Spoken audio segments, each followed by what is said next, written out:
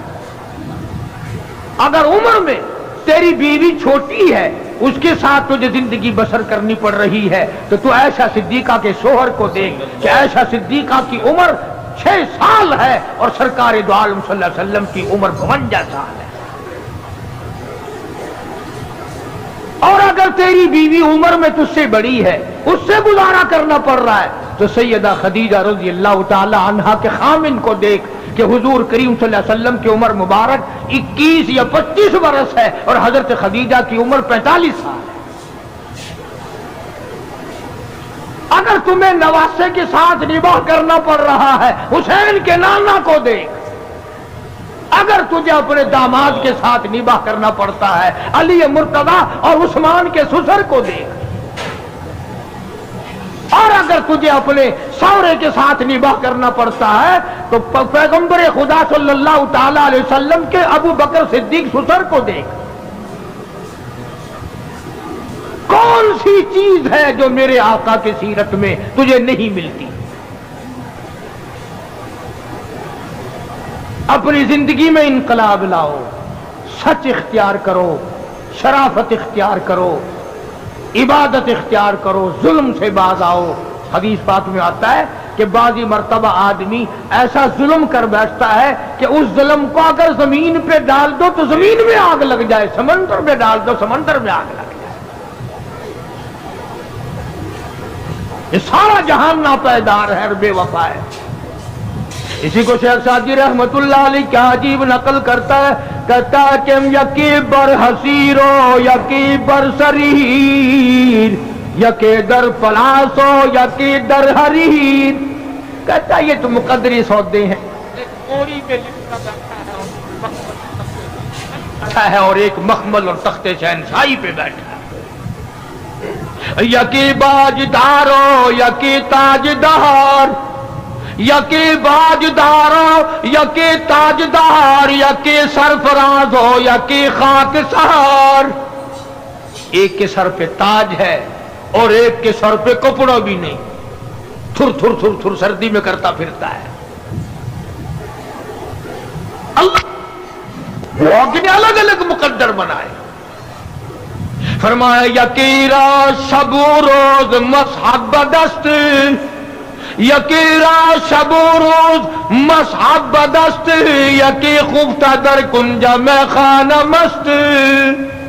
کہتا ایک ایسا مقدروں والا ہے ہر وقت اس کے ہاتھ میں اللہ کا قرآن ہے, اور ایک ایسا ہے شراب خانے میں سے میت نکل رہی ہے, کنجر خانے میں سے موت نکل رہی ہے. ایک ایسا نصیبے والا ادھر دم نکلا ادھر قرآن زبان پہ تھا, اور ایک ایسا مقدروں کا مارا ہوا کنجری کی گود میں موت آ رہی ہے. ہمارے نبی حضرت محمد رسول اللہ صلی اللہ تعالی علیہ وسلم نے ہمیں پوری زندگی دی، ساری زندگی کا طریقہ کار بتا دیا۔ یہ بات نہیں ہے جو تم نے اختیار کر رکھی ہے کہ غزلیں گاؤ، پتاشے کھاؤ اور جنت میں چلے جاؤ۔ اگر پتاشے چاپ کر جنت میں جاتے تو بلال کا چمڑا نہ ادھیڑا جاتا۔ ہاں، چار عورتوں نے، چار مردوں نے مل کر غزلیں گائی اور مٹھائی کھائی اور جا کے سو گئے، صبح کی نماز بھی نہیں۔ دوستو، جنت اگر اتنی سستی ہوتی سیدہ زنیرہ کی آنکھیں نہ نکالی جاتی، ابو فقیہہ کی پسلیاں نہ توڑی جاتی، لبینہ کا چمڑا نہ ادھیڑا جاتا، بے شمار صحابہ کرام کا قیمہ نہ بنتا۔ بڑی عجیب بات کہی، مجذوب نے فیصلہ کر دیا۔ مجذوب کہتا کہ واہ غفل تیری ہستی نہیں، واہ غفلت یہ تیری ہستی نہیں، دیکھ جنت اس قدر سستی نہیں۔ واہ غفلت یہ تیری ہستی نہیں، دیکھ جنت اس قدر سستی نہیں، اور راہ گزر دنیا ہے بستی نہیں، راہ گزر دنیا ہے بستی نہیں، ہوش کر کچھ جائے مستی نہیں۔ کچھ عقل کر، دماغ لڑا، مخول تو نہیں۔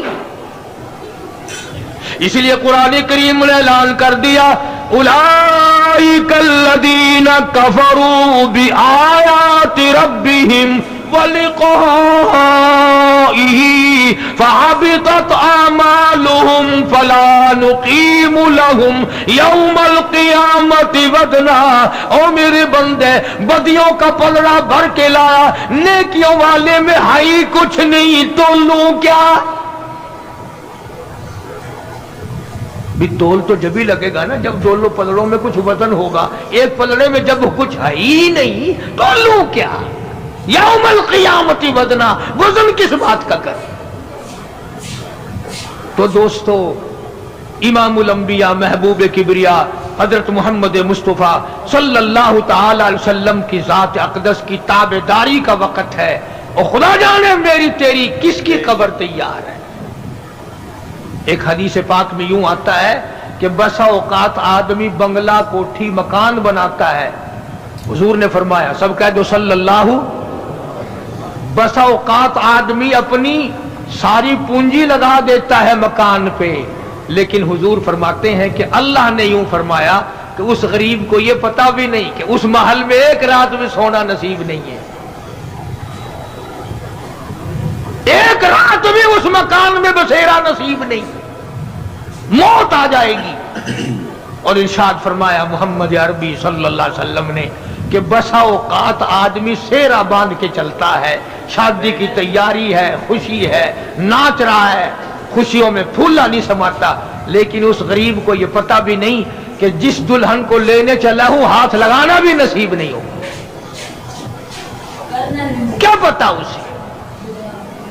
بڑی عجیب بات فرمائی محمد عربی صلی اللہ علیہ وسلم نے، فرمایا دو چیزوں کی ضمانت تم دے دو، لکھ کے لے جاؤ، دل کی تختی پہ کام آنے والی بات ہے، اگر عمل کرو گے انشاءاللہ قبروں میں دعائیں دو گے۔ فرمایا دو چیزوں کی ضمانت تم دے دو، جنت الفردوس کا ضامن میں محمد الرسول اللہ بنتا ہوں، اور جس کا ضامن کالی کملی والا بن جائے اسے کیا چاہیے؟ فرمایا دو چیزوں کی ضمانت دو، ایک یہ جو تمہارے منہ میں ہے زبان، اس کی ضمانت دو کہ اس کو اللہ اور اس کے رسول کے حکم کے خلاف نہیں چلاؤ گے، اور ایک جو تمہاری نفسانی خواہشات کی جگہ بنائی ہے اسے غلط استعمال نہیں کرو گے۔ فرمایا دو چیزوں کی ضمانت تم دے دو، جنت کا ضامن میں ہوں۔ اب حضور صلی اللہ علیہ وسلم نے ضمانت تو دے دی، ہم ضمانت کیسے دیں؟